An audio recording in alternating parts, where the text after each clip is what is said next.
Hello everyone. Class previous lecture में हम लोग डिस्कस कर रहे थे कुछ ऐसे फैक्टर्स के बारे में जिनके हेल्प से, जिनके कंट्रीब्यूशन से हम निकाल सकते हैं किसी भी सॉल्यूशन की यूनिट। यानी अगर हमें कोई भी सॉल्यूशन प्रिपेयर करना है तो उसकी मोलारिटी कितनी होनी चाहिए, उसका अमाउंट कितना लेना है।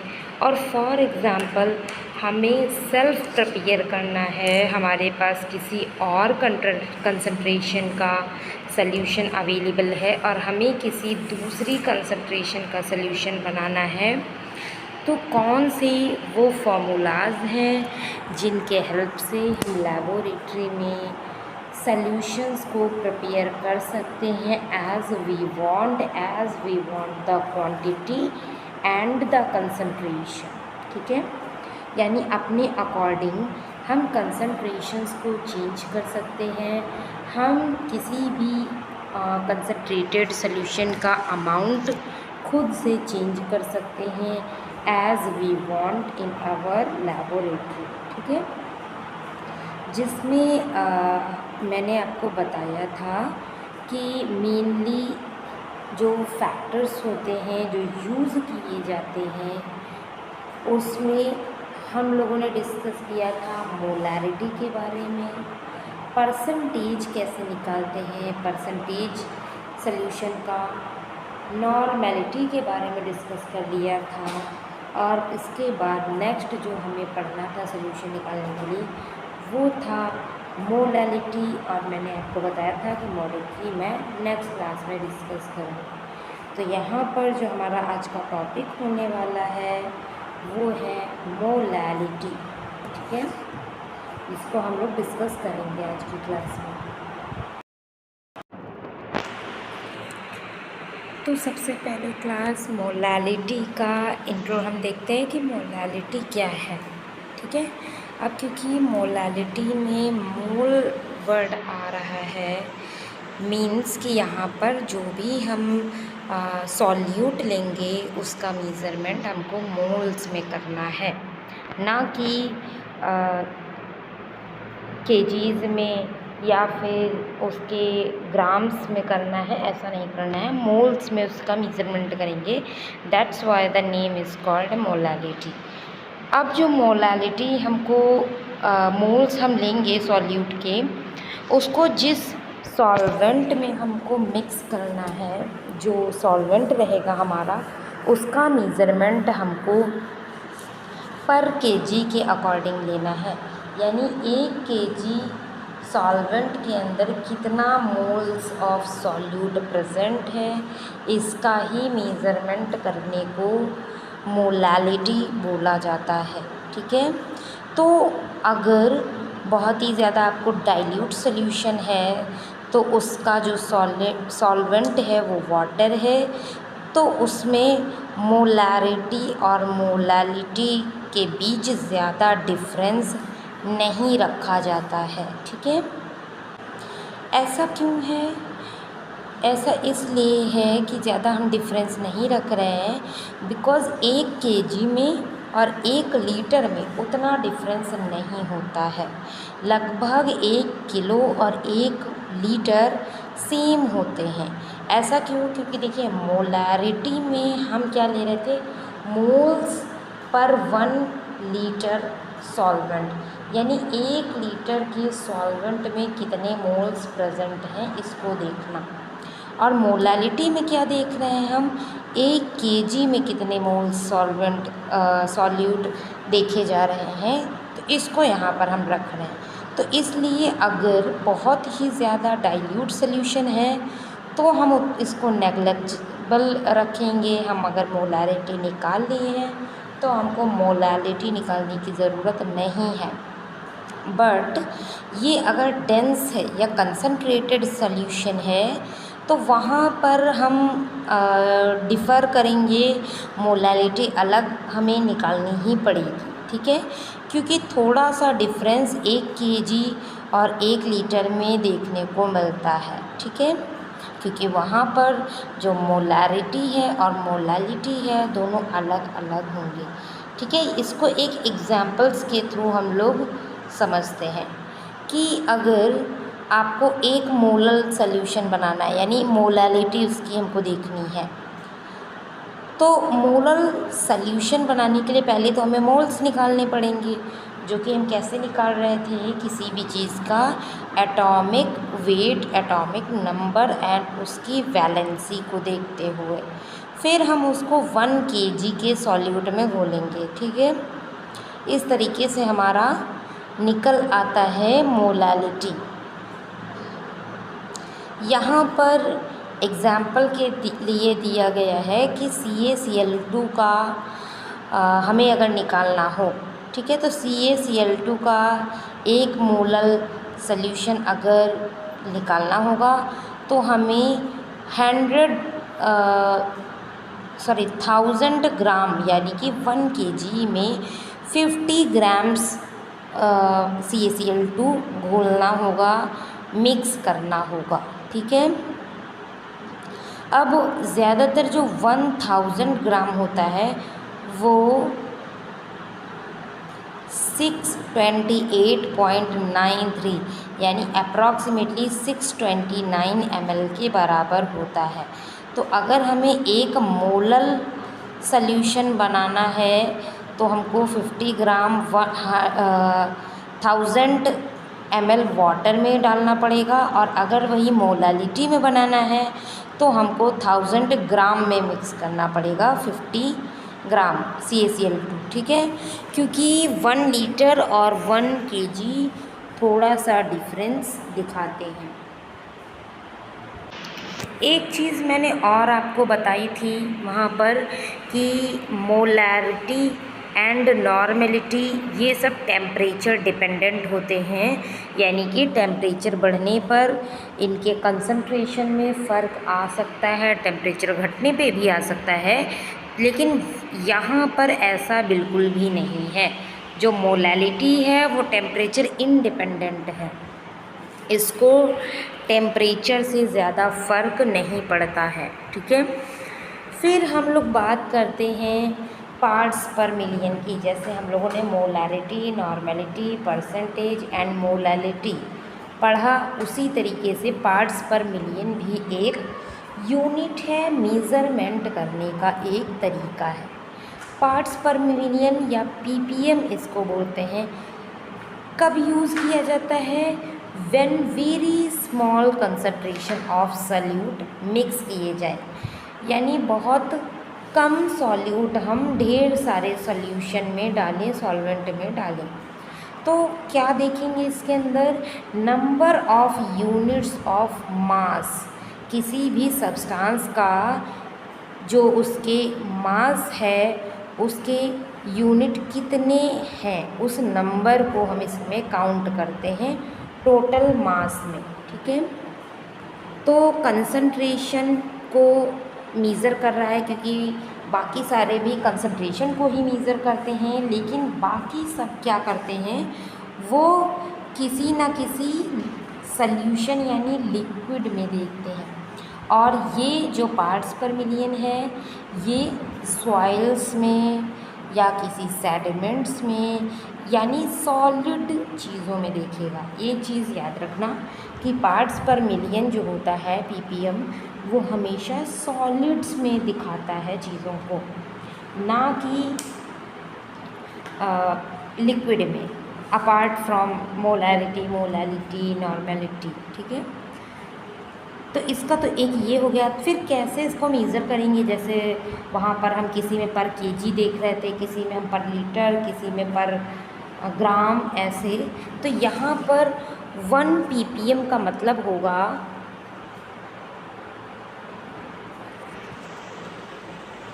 1 ppm का मतलब होता है 1 ppm का मतलब होता है 1 mg ऑफ अ सब्सटेंस पर kg ऑफ सॉलिड, यानी 1 किलो के सॉलिड में 1 mg जो सब्सटेंस है उसका जो मेज़रमेंट है वो ppm कहलाएगा। ठीक है, कि अगर किसी 1 kg के सॉलिड में हम किसी चीज़ का 1 mg डाल देते हैं तो उसका मतलब है 1 ppm। ठीक है, अब इसका यूज़ कब करते हैं? Concentration of compound in water. यहाँ पर हम वाटर के कंसंट्रेशन के कॉन्टेक्ट्स में यूज़ करते हैं। अगर तो 1 ppm का मतलब यहाँ पर हो जाएगा 1 mg पर लीटर, यानी अगर वाटर के बिहाफ पर आप करते हैं तो 1 mg पर लीटर पर ऐसा करते नहीं हैं। जो ppm होता है उसका यूज़ हम सॉलिड्स के लिए करते हैं। ठीक है, 1 mg पर 1 kg सॉलिड। तो इसका ये मतलब होता है ppm का। ठीक है, नेक्स्ट जो हम लोग को पढ़ना है वो है मोल फ्रैक्शन। ये भी आपको पता होना चाहिए कि मोल फ्रैक्शन क्या होते हैं। मोल फ्रैक्शन का मतलब होता है कि number of moles in a specific solution, यानी एक सॉल्यूशन के अंदर number of moles of solute कितने हैं, कितने मोल्स किसी भी सॉल्यूट के डाले गए हैं किसी भी सॉल्यूशन में। ठीक है, तो इसको हम कैसे निकालेंगे? इसको निकालने का तरीका है कि टोटल नंबर ऑफ मोल्स को हम डिफरेंट सॉल्यूट्स के जो नंबर हैं वो काउंट कर लेंगे किसी भी सॉल्यूशन में। ठीक है, कैसे करेंगे? उसके लिए मोल फ्रैक्शन हमको निकालना पड़ेगा, जिसके लिए फॉर्मूला दिया गया है। मोल फ्रैक्शन को मानते हैं हम x। ठीक है, और मान लिया हमारे पास 2 कंपाउंड हैं x एंड y, तो मोल फ्रैक्शन कहलाएगा x एंड y दोनों।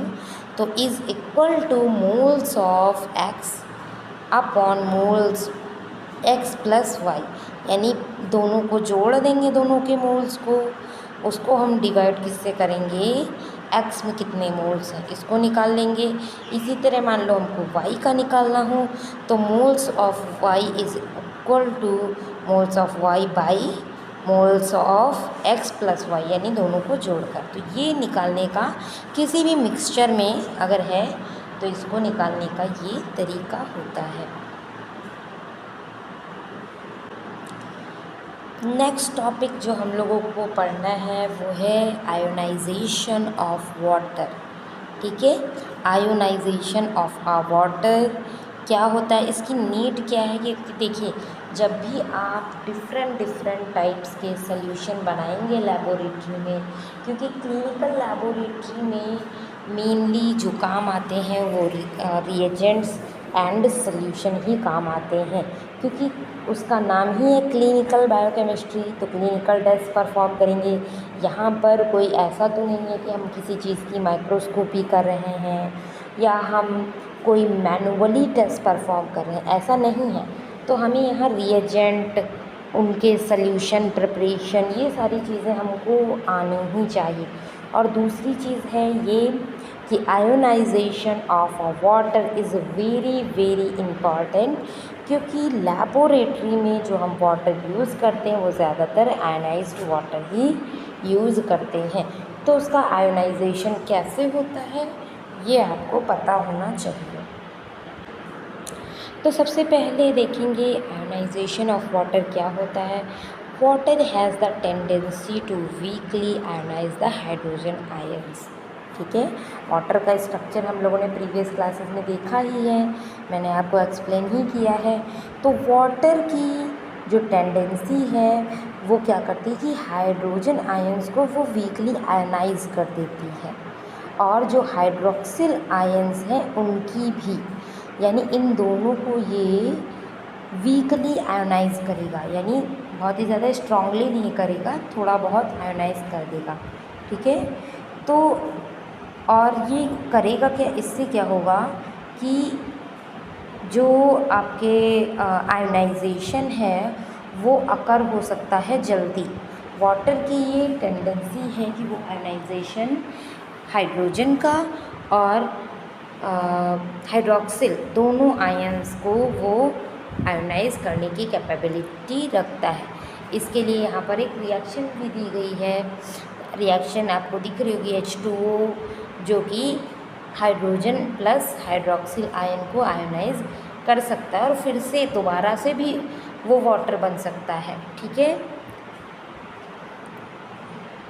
और जब ये ऐसा करेगा तो फ्री प्रोटॉन्स वहाँ पर उस सल्यूशन में एग्जिस्ट नहीं करेंगे, वो तुरंत हाइड्रेटेड हो जाएंगे और हाइड्रोनियम आयंस को बनाएंगे, जो कि आपको यहाँ पर उसकी भी रिएक्शन दिख रही है।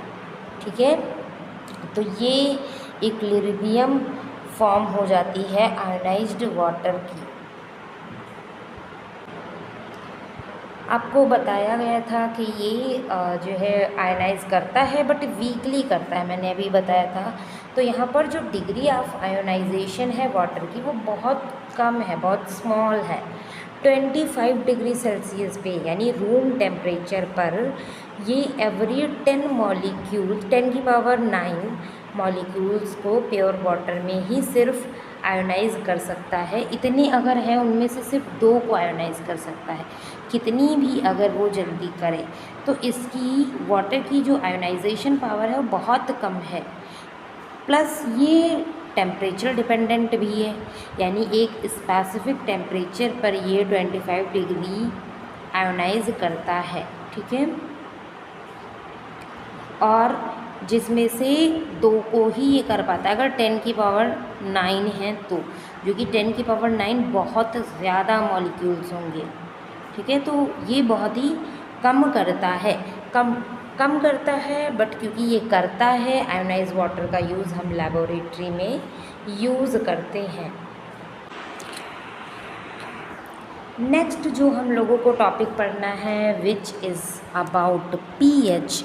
हम पढ़ेंगे पीएच क्या होता है, क्योंकि पीएच का भी बहुत ज़्यादा रोल होता है, क्योंकि जितने भी रिएजेंट यूज़ किए जाते हैं, जो भी चीज़ें हैं, वो सभी लैबोरेटरी में पीएच डिपेंडेंट होते हैं, यानी हर एक चीज़ का अपना एक पीएच होता है। पीएच क्या है, कैसे काम करता है, इसके बारे में हम लोग जानेंगे। बट इसके पहले मैं आपसे कुछ बात करना चाहती हूँ कि अगर आप अपना मेडिकल स्टोर चला रहे हैं और उसे फार्मा क्लिनिक में चेंज करना चाहते हैं तो आपके लिए बेस्ट है टेली मेडिसिन कोर्स। इसमें आपको बताया जाएगा कि कैसे आप अपने मेडिकल स्टोर को कॉरपोरेट मेडिकल स्टोर से बेहतर कर सकते हैं और एक हेल्थ केयर का इकोसिस्टम डेवलपमेंट कर सकते हैं। इसमें आप डॉक्टर से ऑडियो वीडियो कॉल पे कनेक्ट हो सकते हैं। इस कोर्स की कंप्लीट फ़ीस है 25,000 और अगर आपको इसमें एडमिशन लेना है तो हमारे स्क्रीन पर दिए गए नंबर पर कॉल कर सकते हैं।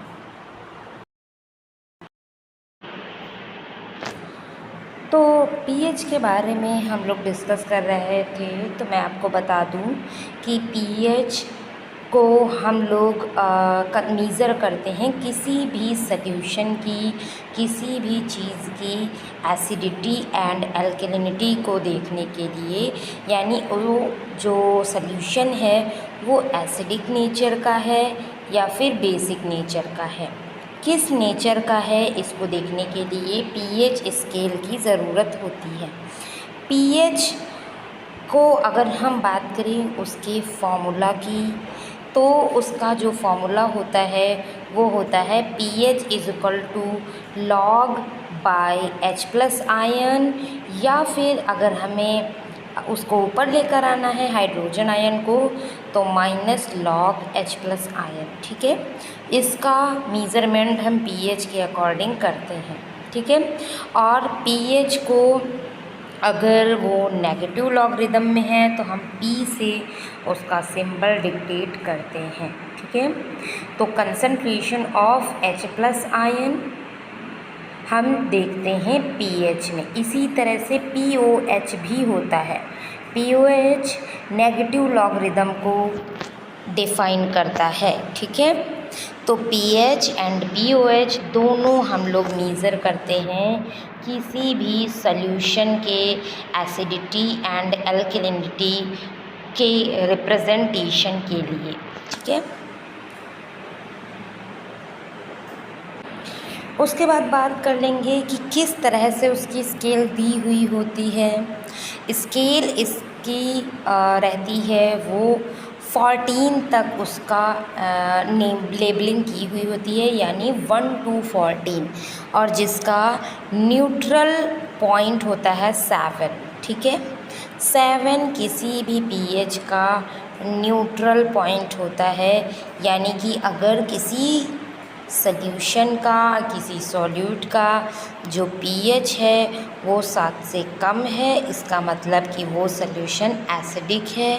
और किसी भी सॉल्यूशन का पीएच अगर 7 से ज़्यादा है तो इसका मतलब कि वो बेसिक है। ठीक है, तो ये फिनोमिना, ये जो फॉर्मूला है ये इसी तरह से चलता है। ठीक है, तो कंसंट्रेशन ऑफ पीएच हम इसी तरह देखेंगे। अच्छा, पीओएच कैसे समझेंगे कि अगर किसी सॉल्यूशन में मान लीजिए H+ आयन ज़्यादा है, H+ आयन की संख्या OH आयन से ज़्यादा है, मतलब वो चीज़ एल्कलाइन है। और अगर किसी सॉल्यूशन में OH का कंसंट्रेशन ज़्यादा है, यानी कि OH ज़्यादा है H कम है, तो वो जो उसका पीएच है वो एल्कलाइन होता है। इसको समझने के लिए यहाँ पर आपके लिए एक टेबल दी हुई है। इस टेबल के बिहाफ पर आपको ये चीज़ें अच्छे से समझ में आएंगी। ठीक है, तो यहाँ पर हम hydrogen ion and OH ions की कंसंट्रेशन को देखते हैं और इसके ही बिहाफ पर पीएच को डिसाइड करते हैं। अभी आप ये स्केल देख रहे होंगे, यहाँ पीएच 0 है, मीन्स 10⁻0 H मॉलिक्यूल्स हैं, तो उसका पीएच 0 है, मतलब पीओएच 14 होगा। क्योंकि मैंने आपको बताया पूरी स्केल वो 1 to 14 की ही रहती है, 0 to 14। ठीक है, और पीओएच की भी 14 to 0। तो जैसे जैसे किसी भी चीज़ का पीएच बढ़ेगा वैसे वैसे उसका पीओएच घटेगा, पीओएच बढ़ेगा तो H घटेगा। इस तरीके से ये काम करता है, इसी फिनोमिना पर ये काम करता है। ठीक है, तो it is all about pH. आपको जो याद रखना है वो ये है कि पीएच की स्केल में 0 से लेकर के 14 तक की नंबरिंग होती है, 14 तक की नंबरिंग होगी, और जिसमें 7 जो होगा वो न्यूट्रल होगा। 7 से अगर कम है तो उसका पीएच एसिडिक है, 7 से अगर ज़्यादा है तो उसका पीएच बेसिक है। ठीक है, तो it is all about pH. और आज की जो क्लास है उसको हम यहीं तक रखते हैं। Okay, so it is all about the pH का यूज़ बहुत ज़्यादा होता है। डिफरेंट डाइज़ में कौन सी डाई एसिडिक है, कौन सी डाई बेसिक है, कौन सी डाई क्या कलर करेगी सेल में, कौन सी डाई साइटोप्लाज्म को कलर करेगी, कौन सी डाई न्यूक्लियस को कलर करेगी, वो सब डिपेंड करता है किसी भी सॉल्यूशन के या डाई के पीएच पे। तो इसीलिए हमको पीएच को समझना बहुत ज़्यादा इम्पॉर्टेंट होता है। ठीक है, तो इसी बिहाफ पर हम लोगों ने पीएच के बारे में पढ़ा। नेक्स्ट हमको जो टॉपिक पढ़ना है विच इज़ बफर। तो बफर के बारे में हम लोग जानेंगे अगली क्लास में। आपका ऑलमोस्ट ये सॉल्यूशन वाला टॉपिक कंप्लीट हो चुका है। ठीक है, कि कैसे बनाते हैं, कैसे मेज़रमेंट करते हैं, क्या क्या चीज़ें होती हैं, और उसके बाद हम लोग क्लिनिकल बायोकेमिस्ट्री में एक एक करके टेस्ट के बारे में पढ़ेंगे। हर एक टेस्ट, उसके मेज़रमेंट, उसके पैरामीटर्स, उसके प्रोसीजर, ये सारी चीज़ें। तो आज की क्लास यहीं तक रखते हैं। Okay, thank you everyone.